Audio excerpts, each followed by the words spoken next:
আসসালামু আলাইকুম গাইস, কেমন আছেন আপনারা? আজকে আমি তৈরি করে দেখাবো সেমাইয়ের কাটলেট। এটা খেতে সত্যি অসম্ভব মজা। প্রথমে আমি একটা ফ্রাই প্যান নিব। ফ্রাই প্যানে 1.5 চামচের মতন ঘি দিব। ঘিটা একটু গলে গেলে তারপর এখানে আমি 1 প্যাকেট সেমাই দেব। সেমাইটা আমি প্যাকেটের মধ্যেই গুঁড়া করছি, ভেঙে দিয়েছি। দিয়ে এটা এখন দিব। এখন আমি এটাকে ভাজবো, প্রায় 5-7 মিনিটের মতন ভাজবো। কিছুক্ষণ ভাজার পর এখন আমি এখানে অ্যাড করব একটু 1 চিমটির মতন লবণ। তারপরে দিব এখানে বাদাম, কাজু বাদাম, পেস্তা বাদাম, কাঠবাদাম, কিশমিশ দিলাম। তারপরে নারিকেল কুড়ি করে রাখা নারিকেলগুলো দিয়ে দিলাম। দিয়ে এখন আমি এই সবগুলো উপকরণ খুব সুন্দরভাবে একটার সাথে একটা মেশাবো, যেন সেমাইটাও ভাজা হয়ে যায় এবং নারিকেল বাদাম সব সিদ্ধ হয়ে যায়। এমনভাবে মিশাবো। এই সেমাইটাতে আমি পানি অ্যাড করব না, এজন্য এই সেমাইটা ধীরে অল্প আছে বেশিক্ষণ সময় নিয়ে ভাজতে হবে।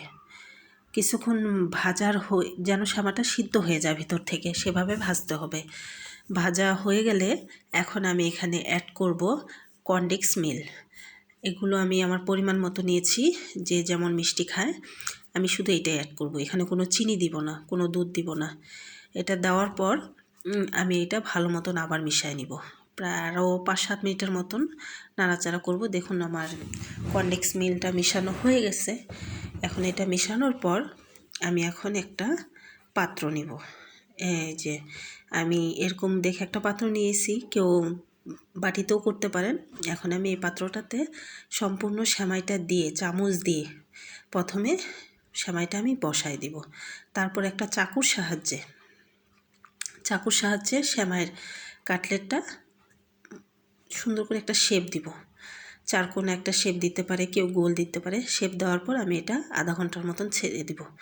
আধা ঘন্টা পর আমি আবার এটাকে কাটবো। আধা ঘন্টা সময় দেওয়ার কারণ হচ্ছে এটা যেন জমাট বাঁধার পর আমি এটা এখন কাটবো চাকু দিয়ে।